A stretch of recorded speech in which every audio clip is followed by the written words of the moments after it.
तो खास बात यह है कि कई घंटे पुलिस की निगरानी में गुजारने के बाद छात्र नेता देवेंद्र नाथ महतो अब अपने साथियों के बीच हैं, अपने लोगों के बीच है और हटवार ले जाने वाला था, लेकिन तमाम छात्रों का एकता और बाहर में जो प्रदर्शन किए उसके दबाव से हमको हटवार भेजने का हिम्मत नहीं किया। ये आप लोग का एकता और छात्रों की एकता का दबाव था। देखिए रात को जब आपको उठाया गया तो तमाम लोगों के साथ आपको भी ओरमांझी ले जाया गया था, उसके बाद क्या हुआ? सभी कोई को ओरमांझी ले जाया गया। उसके बाद बोला कि महतो जी जो बड़ा नेता है उसको उठाओ, इसको लाल बिल्डिंग बड़का जगह भेजेंगे। और उसके बाद हमको उठा के लेके आया गया और इधर उधर घुमाते फिराते कहाँ ले गया रात्रि में, और टॉर्चर भरी कुछ बातें भी हमसे बात करते कतला गया। और अंततः हमको लालपुर थाना लाया गया और दिन भर पुलिस महकमा में इधर से उधर वार्तालाप हो रही थी और बोला जा रहा था, और हटवार के नाम तो आ रहा था बीच में, लेकिन उसके बाद बाहर में जो छात्रों लोग का एकता और गुस्सा प्रदर्शन हुआ, शायद उसी के दबाव से हमको हटवार जाने के बजाय जो कि हमको एक नोटिस दिया और बोला कि 3 दिन के अंदर तुमको न्यायालय में उपस्थित होना है 20 तारीख तक में, अन्यथा फिर तुमको गिरफ्तारी का वारंट निकाला जाएगा। बॉन्ड भरवाया गया, बॉन्ड भी भराया गया, नोटिस भी दिया गया, 3 दिन का अल्टीमेटम दिया गया कि आपको जो है कि वहाँ पे 144 का उल्लंघन किए हैं, दिस डेट लंच फंड बहुत ऐसा आरोप लगाया है और बोला कि 3 दिनों के अंदर आप पूरा अपना दीजिए कारण बताइए, अन्यथा फिर आपका वारंट जो निकालेगा फिर आपको जेल भेजा जाएगा। इस तरह से नोटिस दिया गया हमको। टॉर्चर भी हुआ फिजिकली मानसली वैसा कोई टॉर्चर तो नहीं हुआ है, लेकिन हमारा ये जो मौलिक अधिकार का उल्लंघन हो रहा है और हमारा जो मांग है, हमारा जो आवाज है उसको दबाने का प्रयास किया जा रहा है, लेकिन ये आवाज को हम लोग दबने नहीं देंगे। आंदोलन कैसे बढ़ेगा आगे और बहुत जबरदस्त का स्वरूप देखिए, तो ये मोरबादी में धरना होगा, अब पूरे राज्य में होगा, अब अलग राज्य के तर्ज पर होगा।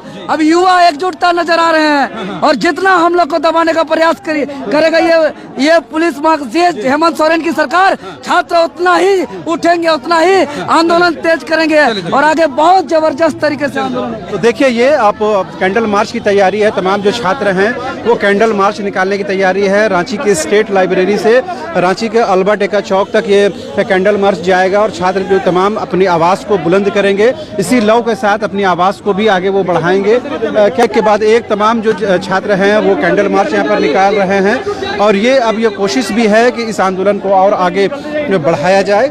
यही वजह है कि ये मोरहाबादी से शिफ्ट होकर के अब प्रॉपर सिटी में ये पहुंच चुका है और प्रॉपर सिटी का अर्थ ये हुआ कि रांची का अल्बर्ट एक्का चौक जो रांची की हृदय स्थली है वहाँ तक ये कैंडल मार्च जाएगा।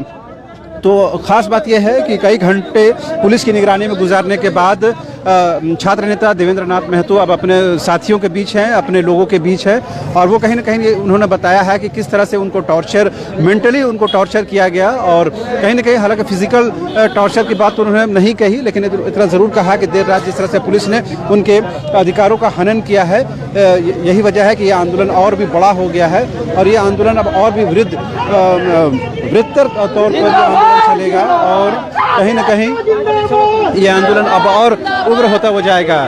तो अब ये तो ये देखिए अब जो तमाम जो अभ्यर्थी हैं, जो जेपीएससी के लोग हैं वो देवेंद्र जी, इस फूल माला का क्या अर्थ हुआ कि जो आंदोलन की जीत हुई है, आपकी जीत हुई है, छात्रों की जीत? देखिए ये छात्रों लोग ने आते आते मुझे पहनाया और छात्रों लोगों ने कहा कि आपके हिम्मत के लिए हम लोग दाद देते हैं और जिस प्रकार से आधी रात्रि में उठाया है तो जरूर कहीं ना कहीं सरकार जो है कि डर गई है। अगर सरकार डरी हुई नहीं रहती, घबराई हुई नहीं रहती तो जगे हुए को गिरफ्तार किया जाता है, लेकिन सोए हुए को उठा के ले जाना कहीं न कहीं सरकार का आपके प्रति बहुत बड़ी डर है और इसी संदेश के लिए छात्रों ने ये माला मुझे पहनाया है। तो ये जूता पे क्या हुआ? जूता नजर नहीं आ रहा? जूता मेरा पुलिस प्रशासन ने इधर उधर फेंक दिया, मेरा एक मोबाइल भी अभी नहीं मिल रहा है, इसके अलावा बहुत ऐसे और सामान था, मेरा पर्स भी नहीं मिल रहा है, पर्स, जूता और एक छोटा सा मोबाइल, 3 सामान इसके अलावा मेरा नहीं मिल रहा है अभी तक। जी। तो ये समझ में नहीं आ रहा कि आंदोलन अब आगे कैसे रूप लेगा, आकार कैसे लेगा, क्योंकि 144 लगाया जहाँ आप लोग जुटते थे वो स्थान अब खत्म हो गया, तो आगे क्या रणनीति होगी? अब आगे हम लोग अभी तय करेंगे और यही विधानसभा सत्र के दौरान पूरे झारखंड प्रदेश के छात्रों को फिर से आह्वान करेंगे, महाजुटान करेंगे और विधानसभा घेराव तक हम लोग जाने का अब रणनीति बनाएंगे। एक बंद कॉल दिया गया है झारखंड में, उसमें समर्थन रहेगा तमाम छात्रों का? देखिए बंद, हम लोग अभी जेपीएससी के लिए लड़ रहे हैं, हम लोग का निशान जेपीएससी है। जेपीएससी रद्द कराने को लेकर के छात्रों का जो निर्णय होगा, हर निर्णय में हम लोग जो है साथ रहेंगे। जी। तो ये लग रहा है सरकार कहीं न कहीं जानबूझ के इस तरह से डराने धमकाने की कोशिश कर रही है, या सरकार ने कानून व्यवस्था बनाए रखने के लिए काम किया है?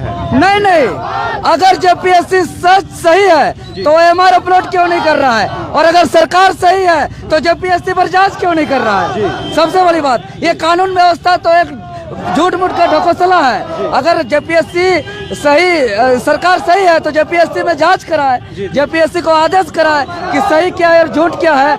ये सब फालतू वाला बात है, यह कोई ऐसा बात नहीं है कि कानून व्यवस्था को लेकर के। और हम लोगों ने शांतिपूर्ण तरीके से बैठ के धरना प्रदर्शन कर रहे थे। ये तो हमारा संवैधानिक मौलिक अधिकार है आर्टिकल 19 में कि हम अपने शांतिपूर्ण प्रोटेस्ट कर सकते हैं। ये तो मौलिक अधिकार का उल्लंघन हो रहा है, ये तो मौलिक अधिकार का हनन हो रहा है। ये तो इसे साफ ही जाहिर हो रहा है कि ये पूरे सरकार जो है कि मौलिक अधिकार को छीनने का काम कर रहा है। इतना घटिया सरकार आज तक पूरे दुनिया में हमने नहीं देखा। हमने सुना कि पुलिस ने बड़ा आप लोगों खातिर तवज्जो किया है, चाय पानी नाश्ता तमाम चीजें दी गई, आप लोग को कोई तकलीफ नहीं होने दी गई है? ऐसा नहीं है, जो भी है हम लोग के साथ, लेकिन बहुत ज्यादा खातिरदारी तो क्या करेंगे ये लोग? खातिरदारी अगर करना रहता तो 1 बजे सोए हुए को क्यों उठाते? 1 बजे सोए हुए उठाने वाले को क्या खातिरदारी करेंगे उन लोग?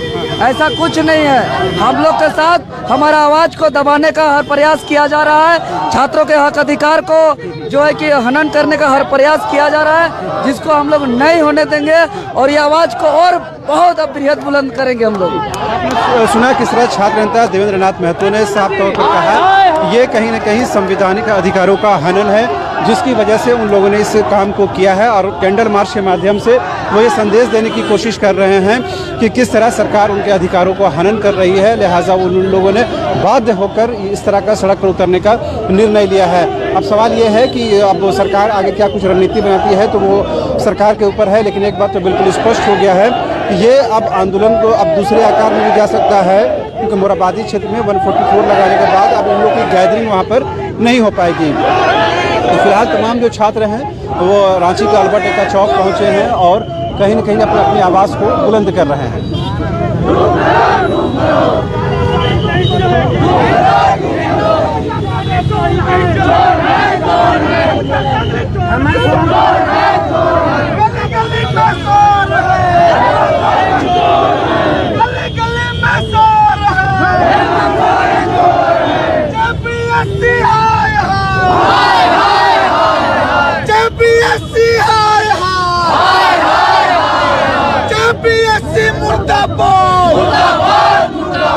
गली गली में शोर है,